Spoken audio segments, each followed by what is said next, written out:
बिस्मिल्लाहिर्रहमानिर्रहीम। हम आज से अपना फ़र्स्ट लेक्चर स्टार्ट करते हैं। थर्ड ईयर का कोर्स हम स्टार्ट करने लगे हैं मैथमेटिकल इकनॉमिक्स का। ये टॉपिक है हमारा आज का फंक्शन या तफ़ाउल। जैसे कि आपको पता है कि जो इकनॉमिक्स में हम बहुत सारी क्वांटिटीज़ को न्यूमेरिकली एक्सप्रेस करते हैं वेरिएबल्स की सूरत में। तो मुख्तलिफ़ वेरिएबल्स में जो आपस में रिलेशनशिप होता है उसको हम फंक्शन की सूरत में ज़ाहिर करते हैं, उसको फंक्शन कहते हैं। जैसे एक मुतग़य्यर मिक़दार का दूसरी मुतग़य्यर मिक़दार पर इन्हिसार या ताल्लुक़। इसको हम इस तरह से डिफ़ाइन करेंगे, a function such as y is equal to f of x expresses a relationship between two variables x and y such that for each value of x there exist one and only one value of y। Function को हम इस तरह से mathematically symbols की सूरत में इस तरह से लिख सकते हैं, y is equal to f of x। f जो है ये फंक्शन की अलामत है जो कि x और y दो वेरिएबल्स हैं, इन दोनों के दरमियान एक रिलेशनशिप को, न्यूमेरिकल रिलेशनशिप को ज़ाहिर करता है।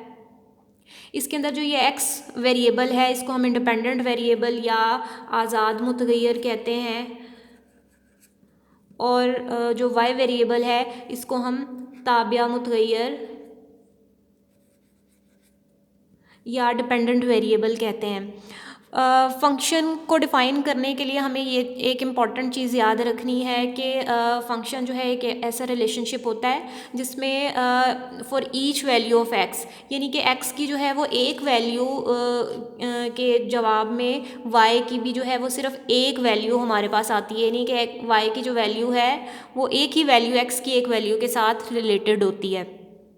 इसकी हम एक स्पेसिफिक एग्जांपल ले सकते हैं, y equal to 2x plus 3। इसके अंदर जो है x चूँकि इंडिपेंडेंट वेरिएबल है, इसको हम इनपुट भी कह सकते हैं। इसको हम जब x की वैल्यूज़ जो है वो हम डिटर्मिन करते हैं, जैसे वो एग्जांपल x की वैल्यू 0 है, 1 है, 1 2 3, इस तरह से हम मुख्तलिफ़ वैल्यूज़ x की सपोज करते हैं। तो उसके ये वैल्यूज़ जो हैं जब हम इस फंक्शन के अंदर पुट करते हैं तो उससे हमारे पास y की वैल्यूज़ आ जाती हैं। जैसे x की वैल्यू अगर हम इस फंक्शन इस इक्वेशन में 0 पुट करें तो हमारे पास जो y की वैल्यू जो है वो 3 आ जाती है, ठीक है। और इसी तरह से x की वैल्यू हम 1 पुट करते हैं तो y की वैल्यू हमारे पास y की वैल्यू हमारे पास आ जाती है 5। इसी तरह 2 जब हम इस इक्वेशन में पुट करते हैं तो 2 2 ज़ार 4 4 5 6 7, तो ये 7 इसकी वैल्यू आ जाती है। इसी तरह 3 हम पुट करते हैं तो उससे हमारे पास 9 इसकी वैल्यू आ जाती है। तो ये x और y की जो वैल्यूज़ हैं ये इस फंक्शन की वजह से रिलेटेड हैं एक दूसरे से, और y की जो वैल्यू है इस वैल्यू को x ने डिटर्मिन किया है। तो इसको जब हम इस ग्राफ पे, ये जो हमारे पास एक क्वाड्रेंट है, इसके अंदर जब हम पुट करते हैं ऑर्डर्ड पेयर्स की सूरत में तो हमारे पास ये पॉइंट्स आते हैं। जैसे ये फर्स्ट पॉइंट है उसको हम यहाँ पर प्लॉट कर सकते हैं, ये सेकंड पॉइंट है 1 और 5 का, थर्ड पॉइंट है, और ये फोर्थ पॉइंट है 3 और 9 के साथ जो रिलेटेड है। तो इसको हम ज्वाइन करके ये फंक्शन का जो ग्राफ है वो हम इस प्लेन के ऊपर ड्रॉ कर सकते हैं, y equal to 2x plus 3, ठीक है। ये इसका ग्राफ बन गया है। अब फंक्शन को डिफ़ाइन करने के लिए हमें 3 पॉइंट्स को जो है ना वो सामने रखना ज़रूरी है, जिसकी वजह से ये फंक्शन की डेफिनेशन पे जो ग्राफ पूरा उतरेगा।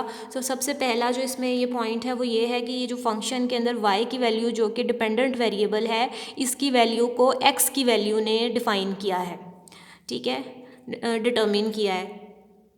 Value of y is determined bye,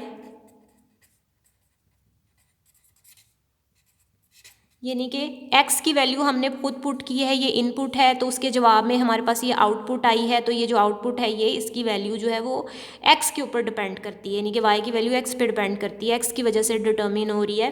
तो सेकंड जो इसमें कंडीशन है इस फंक्शन के लिए वो ये है कि जब हम इसके अंदर एक इनपुट देते हैं तो उससे हमारे पास एक ही आउटपुट आती है। जब हमने एक इनपुट दी है तो एक ही हमारे पास ये आउटपुट आई है। तो for each value of x there is one and only one value of y।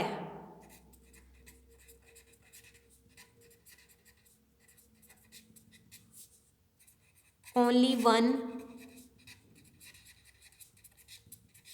ठीक है, ये सेकंड कंडीशन है कि जब भी हम x की एक वैल्यू इसमें पुट करेंगे तो हमारे पास y की भी एक ही वैल्यू आएगी। और थर्ड कंडीशन इसके अंदर है कि जब भी हम इसके ऊपर एक ये जो ग्राफ हमने बनाया है इस फंक्शन का, इसके ऊपर हम एक परपेंडिकुलर ड्रॉ करें, अगर परपेंडिकुलर जो है वो एक ऐसी लाइन होती है जो कि 90 के एंगल के ऊपर किसी लाइन के साथ मिली हुई होती है। तो ये देखें, ये परपेंडिकुलर है, 90 के एंगल पे मिल रहा है। तो ये परपेंडिकुलर, इसको हम बी का नाम दे देते हैं इस परपेंडिकुलर को। तो ये जो परपेंडिकुलर है इस ग्राफ को ये एक ही पॉइंट के ऊपर जो है वो इंटरसेक्ट कर रहा है। ये परपेंडिकुलर हमने एक्स एक्सिस के ऊपर जो है ये ड्रॉ किया है, एक्स एक्सिस पर गिराया है हमने ये परपेंडिकुलर।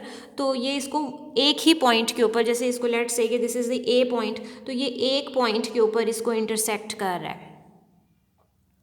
ठीक है, तो ये इसकी थर्ड कंडीशन है कि कोई भी परपेंडिकुलर जो एक्स एक्सिस पर गिराया जाता है वो इसको एक ही पॉइंट के ऊपर इंटरसेक्ट करता है। तो ये तीन कंडीशंस जो है ना वो इसके अंदर फुलफ़िल हो रही हों तो ये ऐसा जो रिलेशनशिप है उसको हम फंक्शन कहते हैं।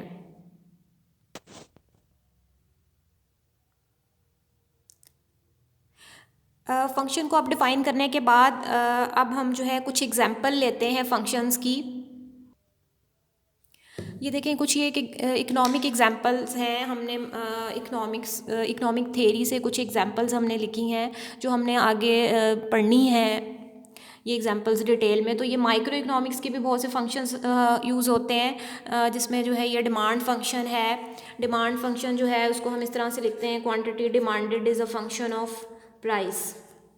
यानी कि जो माइक्रो इकनॉमिक्स में क्वांटिटी डिमांडेड या मिकदार तलब जो है उसका निसार कीमत पर होता है, ये एक डिक्रीजिंग फंक्शन है। इसी तरह से जो सप्लाई फंक्शन है वो उसको हम इस तरह से लिख सकते हैं, quantity supplied is a function of price. इसी तरह यूटिलिटी फंक्शन जो है माइक्रो इकनॉमिक्स में हम स्टडी करते हैं, यूटिलिटी को हम यू से ज़ाहिर करते हैं, तो utility is a function of quantity. इसी तरह से प्रोडक्शन फंक्शन है, प्रोडक्शन फंक्शन कई किस्म के हम लेते हैं। तो प्रोडक्शन जो है इसका निसार मुख्तलिफ इनपुट्स के ऊपर होता है, या जो है हमारे पास जो डिफरेंट फैक्टर्स और प्रोडक्शन पर होता है, जैसे कि लैंड है, लेबर है, कैपिटल है, ऑर्गेनाइजेशन। इस तरह से ये डिफरेंट जो इनपुट्स के ऊपर डिफरेंट इंडिपेंडेंट वेरिएबल्स हो सकते हैं फंक्शन में एक से ज़्यादा। तो ये प्रोडक्शन फंक्शन मुख्तलिफ़ किस्म के हम इसमें स्टडी करेंगे। इसी तरह से कोस्ट फंक्शन है, कोस्ट को हम सी से ज़ाहिर करते हैं, cost is a function of quantity या आउटपुट। इसी तरह से रेवेन्यू फंक्शंस हम पढ़ेंगे। रेवेन्यू फंक्शंस जो हैं वो भी मार्केट स्ट्रक्चर में डिफरेंट तरह के होते हैं। तो ये माइक्रो इकनॉमिक्स के डिफरेंट फंक्शंस जो हैं हम माइक्रो इकनॉमिक थेरी में स्टडी करेंगे डिटेल में। इसी तरह से मैक्रो इकनॉमिक थेरी में भी मुख्तलिफ फंक्शंस यूज़ होते हैं, जैसे कि कंजम्पशन फंक्शन है जिसको हम सी से ज़ाहिर करते हैं। Consumption is a function of income. इसी तरह से सेविंग फंक्शन है, saving is a function of income. ठीक है, इन्वेस्टमेंट फंक्शन है, investment is a function of income. इसी तरह से इंपोर्ट फंक्शन है, ये इंपोर्ट फंक्शन है। इसी तरह से इनकम फंक्शन है, income national output is a function of investment. तो ये डिफरेंट तरह के जो फंक्शंस हैं वो मैक्रो इकनॉमिक्स में हम स्टडी करेंगे।